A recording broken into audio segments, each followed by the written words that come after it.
Hello, I want to welcome you all back to the podcast, How to Play the Game of College. Y'all, we are still in season 3, part 2.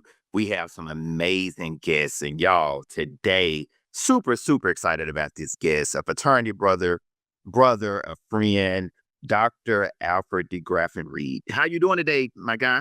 I'm doing well. Thank you for having me on the podcast today, Dr. Boyd. Always a pleasure to see you. Thank you. Thank you for taking the time to be here, man. We're going to jump right in it. Again, I know you have so many different hats that you wear, man, from coming from Memphis, man, going to Tennessee State, law school, higher ed, working in politics, leadership Tennessee. The list just goes on and on. If you can, walk us down memory lane. A lot of students are listening to this podcast and they see us as doctors, right? Sometimes not knowing the journey of how we got here. Do you mind taking us back down? How much time do we have? No, I'm joking. I'm joking. So yeah, thank you. Thank you for that. So yeah, I'm originally from Memphis, Tennessee. As you mentioned, I always knew that I would go to Tennessee State University because my mom was a first generation college student, and Okay. she was actually the first female in my family to go to college. So Wow.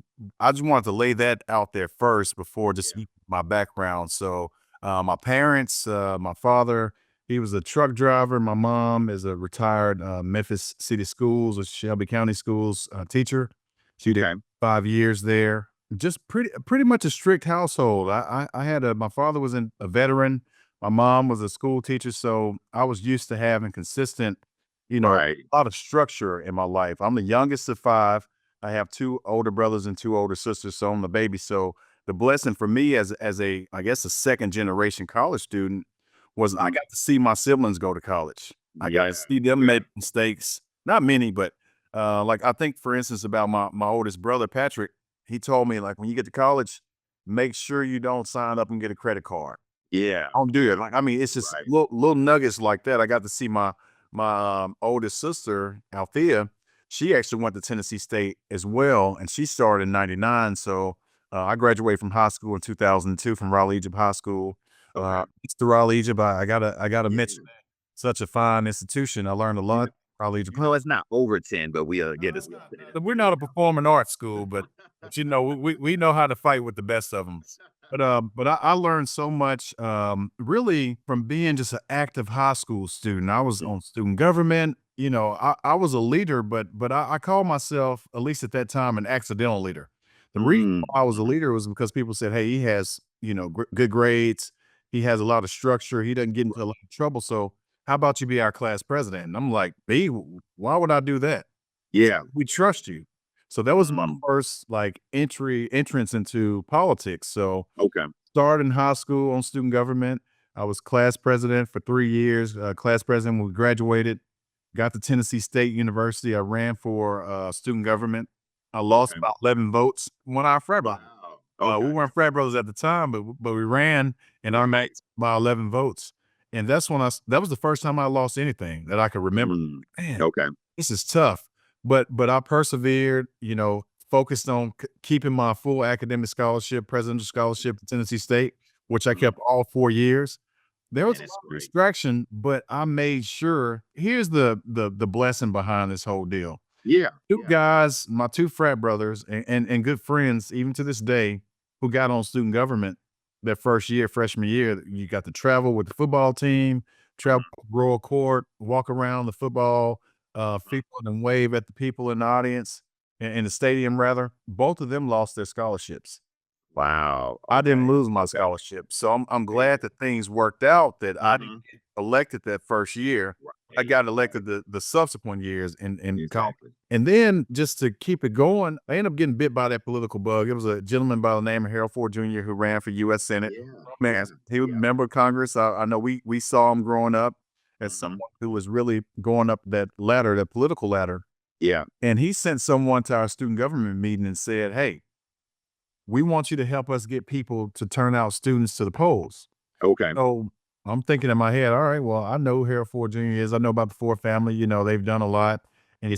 Tennessee. So I did it for free. I didn't know that would lead to a career in Sure. politics, working on campaigns, but I want to just put that pin right there Yeah. and Yeah.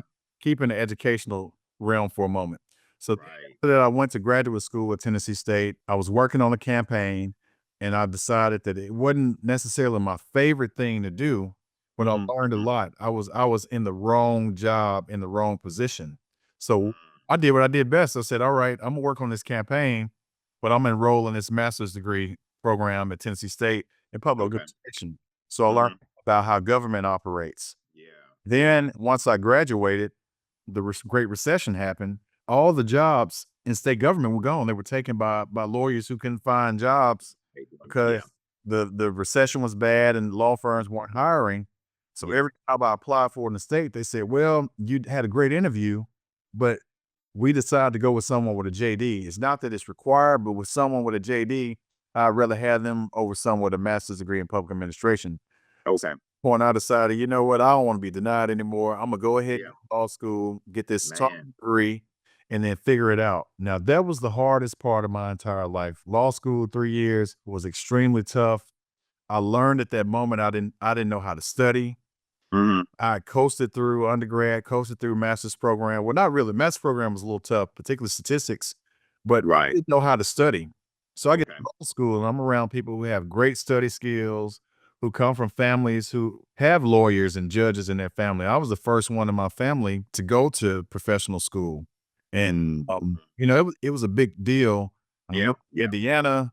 It was hard. I didn't have any family close to me. I was 4 hours away from everyone in my family. Did those 3 years, knocked it out the park, was successful in getting a job after law school in the congressional office, and Mm. I went to run the city department, and Okay. after running the city department, I got back on the campaign, a US Senate race that I managed, a $50 million race, and Mhm. then after that, I decided, I was gonna go and work in higher ed. Well, I was blessed to Mm. work at Vanderbilt University, a great Okay. institution, and once I Yeah. got there, I realized I could get a discount on another degree. So I said, "Why not go back to school?" So I'm Exactly. what you call a professional student. I love to take experiences and overlay them with other experiences, so it makes me the person I am today. So that's Okay. my educational journey too. Yeah, It yeah. it started in high school. Had I not had teachers who poured into me, Right. advising me and saying, "You can do this," people saying, "You need to go to law school," Yeah. not have been doing what I'm doing today, and I Yeah. wouldn't have these experiences. I know that was long-winded, but I want No, no, no. I think that's so important for students to hear. And again, really hearing our journeys. Because so many times we don't get to tell them, they just see who we are now, what we represent, but not knowing the story that, or the sacrifice, the time, the commitment that it really took to get to this point. absolutely. Which really leads me to, took a lot of notes, man, because I know you have done and are doing so many different great things. When you talked about Tennessee State University, right? And part of the book, a chapter in the book of how to play the game of college is college fit, right? Students have so many options, as we know, from 2-year community college. They have technical schools, HBCU, you got liberal arts, the list just goes on and on. When we think about HBCUs, what do they mean in the higher ed atmosphere for students? Why maybe should a student consider the HBCU? Well, before I answer that question, I just wanna hold up my book that I got. I Man, actually appreciate have a that. a signed Yeah, copy from you, Doctor Ward. I don't know if you remember, from man, it's first it's release that I wanted to support you. This is such a thank you.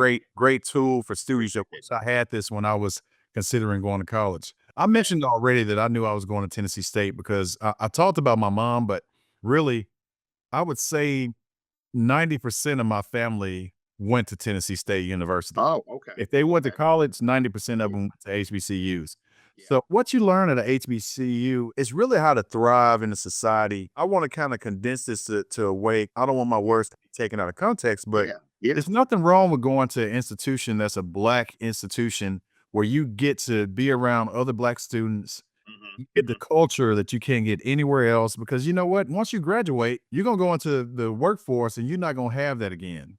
It's not Right. gonna be a True. time in your life where you get a chance to be around the brilliance of young, gifted, and Black students from across Mhm. the nation.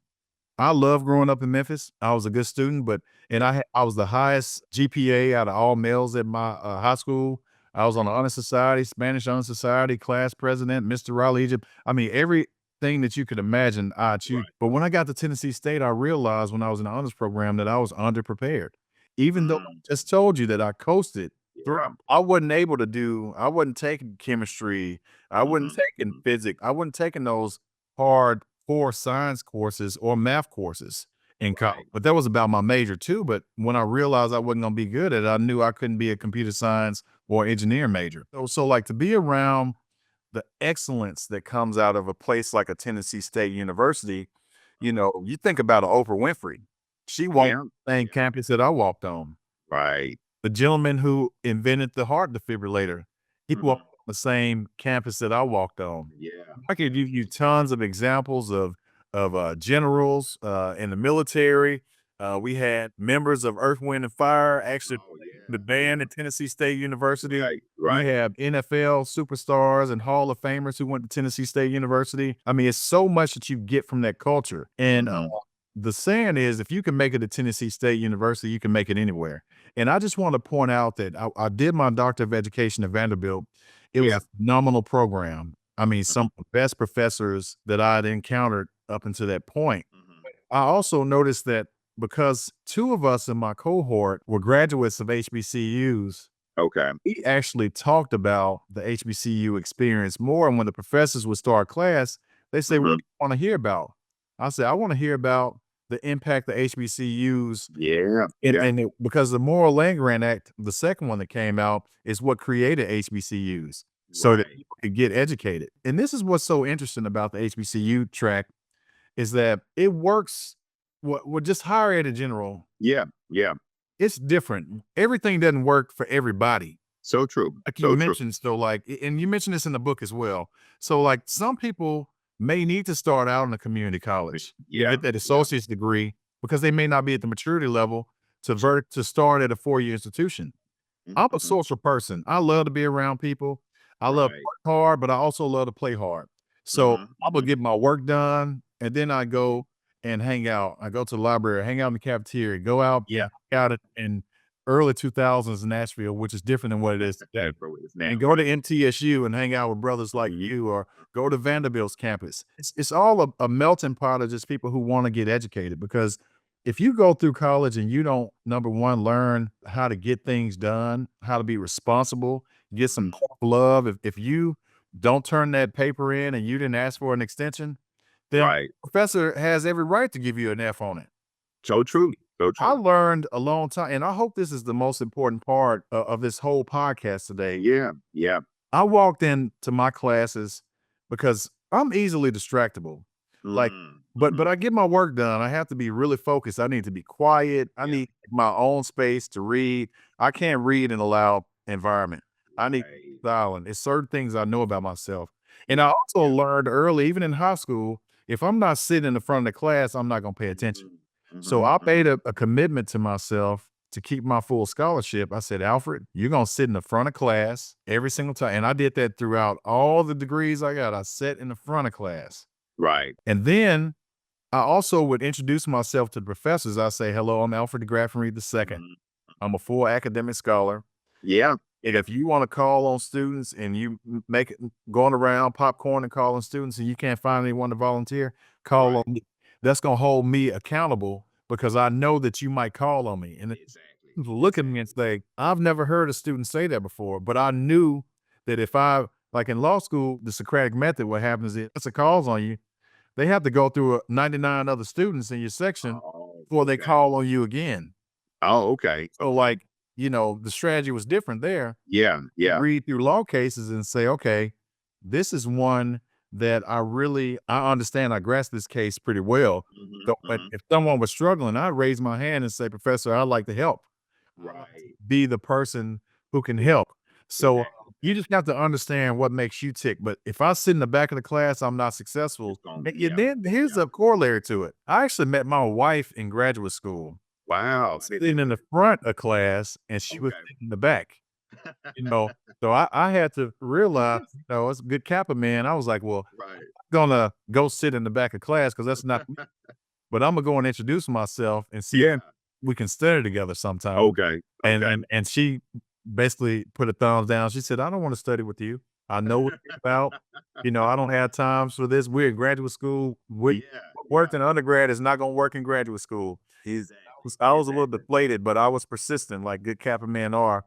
Yeah, Yeah, yeah. on and eventually we started dating and then we got married. So, like, Man. it's another story, like, you get so much out of college. So You get your true. best friends, Yeah. you get to travel and meet people, learn different cultures, and Right. you find people that you'll spend the rest of your life with, whether they're someone you date or So someone true. that's a friend.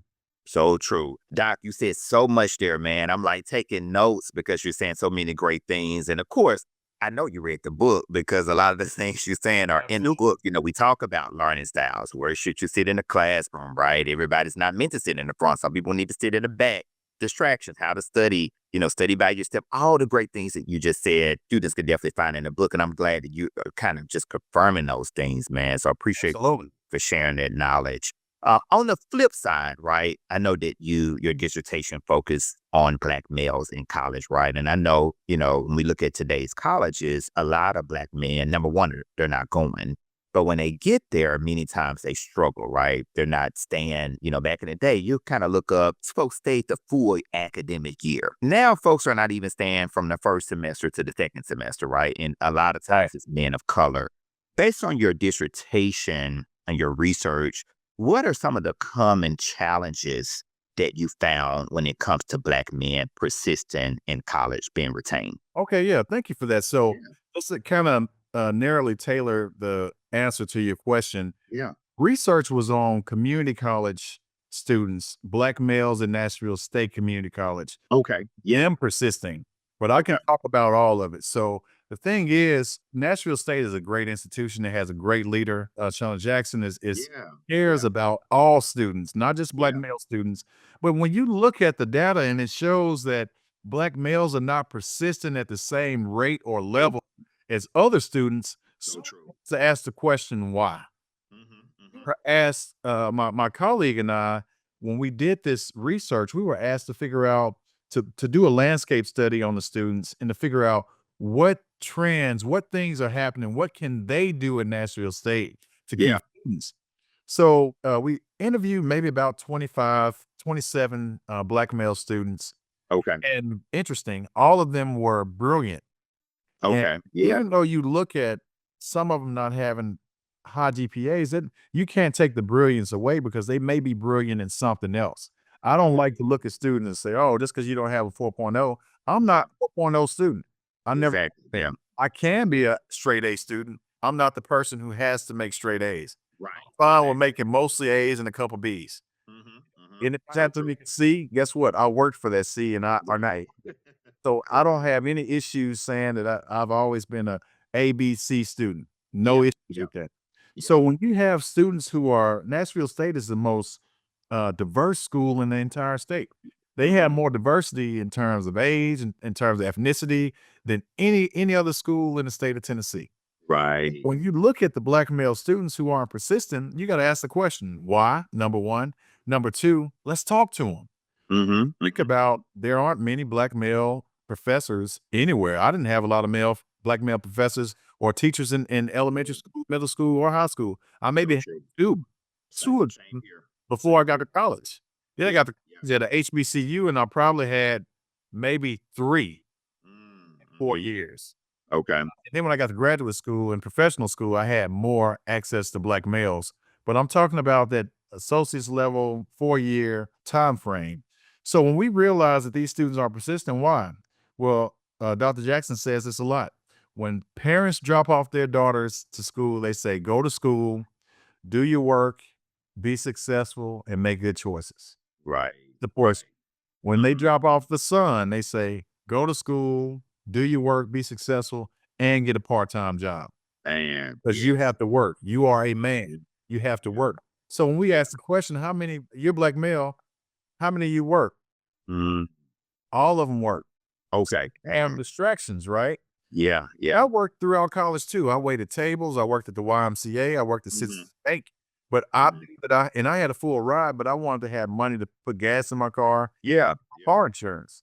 Hmm. And sometimes to hang out on Friday and Saturday, right? The other thing is they're taking care of other people, whether they're taking care of parents, Okay. some of them have children, some of them have grandparents they're taking care of, Yeah. right? Yeah.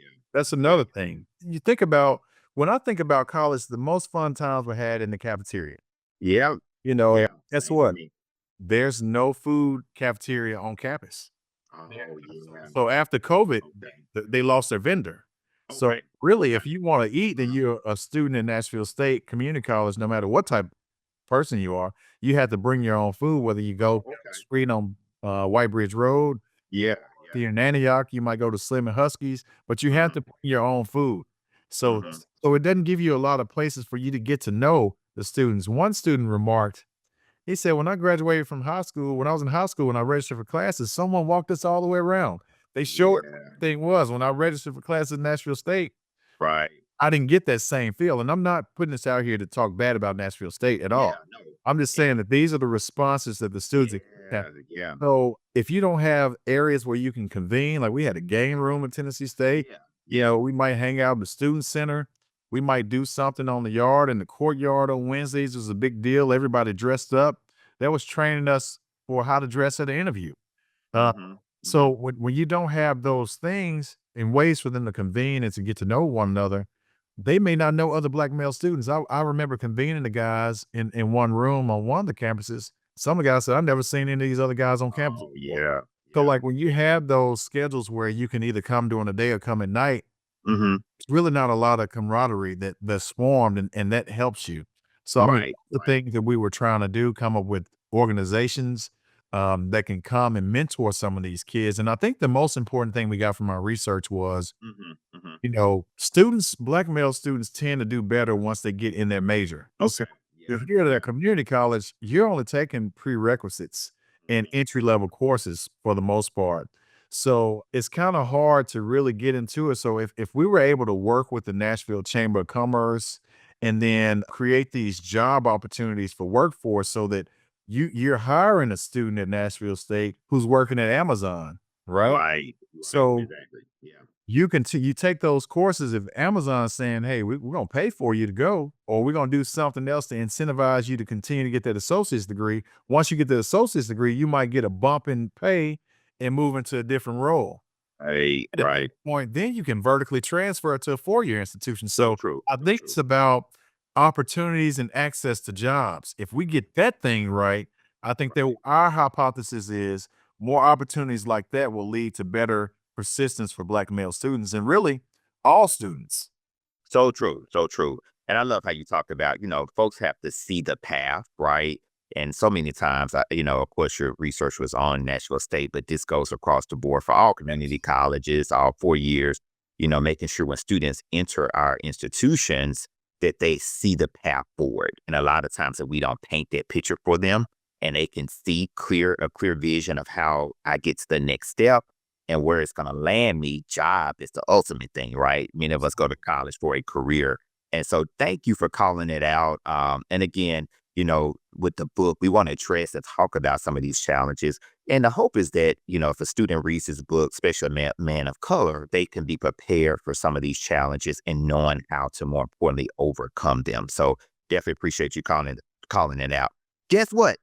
We are almost at the end, man. I feel like we're going to do a part two. No, we got to do Well, a love part to. two. Seriously. I get It's something. I mean, this is great. yeah, I just yeah. appreciate your work that you're doing Oh because man, this appreciate you. stuff has to be spotlighted and highlighted because everyone, whether you go to the Chronicle of Higher Education and Yeah, yeah. we read, the return on investment is something that pops up no matter if you go to an Ivy League school Hmm. or Hmm. a state school, a HBCU, or any eh, Yeah, community yeah. college. People want So to know true. if I'm going to put the time in, what will I get out of it? And the Right, book right right. here teaches Man, students how to get in and be successful. And I want to just give you your flowers man, for appreciate Sean. that. And thank you for taking the Appreciate time to that. write this because it's so impactful. Yes. And right back at you, Noop. You one that inspires me, man, with the great work that you're doing. And I know that you talked about, the brotherhood, the friendships. You are one that I consider to be in my circle, man. And again, pushes me. I look at your posts and I'm like, man, I got to step my game up because he's out here doing so many great You things. too kind, man. That's exactly what happens when I see your posts. Man, appreciate that. Appreciate But you know, that. iron sharpens iron. So that's Man, man. so true. So true, Nuke. The last question, I know you lead a great organization, Leadership Tennessee, leaders across the state of Tennessee. One of the questions I always give when working with, folks or kids or students in higher ed is, hey, as an adult, how can I help, right? So many times they may not have a student that's in college or going to college, and you're kind of directing leaders. What advice would you give to a person that says, hey, I want to help a student to get to college, but I really don't know where to start? What advice would you give to that person? I would always say start off with a nonprofit organization Okay. and just see those that are focused on higher education. Because when you think about places like SCORE, what they're doing, Mhm. you think about a lot of these smaller nonprofits that are in the community doing the work Yeah. every day. There's Mhm. always a diamond in the rough. I So mean, true. we can always, as leaders, think back to a time where we were at a fork in the road and we could either go to the left or to the right. And we decide Mhm. to go whichever way for whatever reason. Right. A lot of these kids have to see that, and by having volunteers who are successful leaders, who are pouring back into others, who can come back and say, I could have been doing this right here for the rest of my life, but somebody believed in me and told me that you should consider doing this. That's something that is remarkable. So, I mean, those types of deals, they're looking for opportunity. Yeah. I know when Governor Haslam was there, they had the Drive to 55 and they had the mentor Yeah. The program. mentors You and know, all that of is that. Yeah. something that is, like, near and dear to my heart. So I true. speak to students a lot, Mm. every year, particularly it can be nuanced and narrow. Yeah. Yeah. When some students graduate from high school, they're Mm. accepted into college, and that's that little gap period. Something Yeah. in those 3 months that they Mm. decide that they don't wanna go to college anymore. I have to be Right. the person who speaks to those kids who finish high school and say, "Hey, you made it halfway through the summer. Let's make sure you have everything right. Do you have any questions that can help you get into college?" That's something that everybody can do, Everybody could do. Yeah. and it will help people go to college and persist because I don't think that showing someone the book that we had growing up, I'm not aging us, but it was called Occupational Outlook Handbook. Yeah. You Yeah. can look at every job and say, "Oh, if I'm Mhm. gonna be an engineer, this is the high range, this is the mid range, this is the low range."